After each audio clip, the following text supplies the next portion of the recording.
আজকে আমি আছি মসলন্দপুরে একটা বাড়িতে বাস্তু ভিজিটে এসেছি। আজকে প্রথম আমি আমার ভিজিটে এরকম অভিজ্ঞতা হলো যে বাড়িটা দোতলা বাড়ি, নতুন করে বানানো হয়েছে, কিন্তু এই বাড়ির যে নিচের যে ঘরগুলো আছে, নিচের ঘরগুলো এত খারাপ হয়ে আছে, মানে আমার যতদূর সম্ভাবনা বাড়ির তলে কিছু রয়েছে, মানে কিছু না কিছু টুকটাক বা এই জাতীয় কিছু করা হয়েছে এখানে।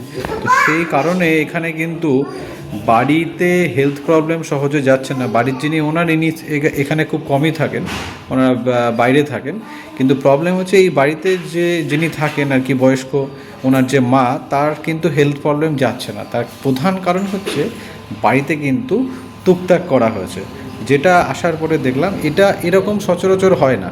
যেহেতু নিচের পোর্শনটা, বাড়িটা দোতলা বাড়ি, নিচের পোর্শনটা একদম খুব খারাপ পরিস্থিতি রয়েছে, ওটা ইমিডিয়েট ট্রিটমেন্ট করতে হবে।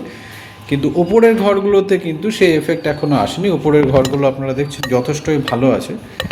এখানে যেটা প্রবলেম হচ্ছে, পশ্চিমে একটা বাথরুম রয়েছে, ওয়েস্টের এই বাথরুমটার ট্রিটমেন্ট খুব সহজেই করা যায়, এটার জন্য কোনো সমস্যা নেই। কিন্তু নিচের যে পরিস্থিতি, আমিও প্রথম দেখলাম যে এরকম ব্যাপার।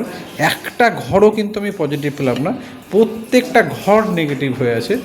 তো খুব মানে বাজে রকমভাবে এখানে কিন্তু খারাপ জিনিস ইউজ করা হয়েছে কেউ বা কারোর দ্বারা।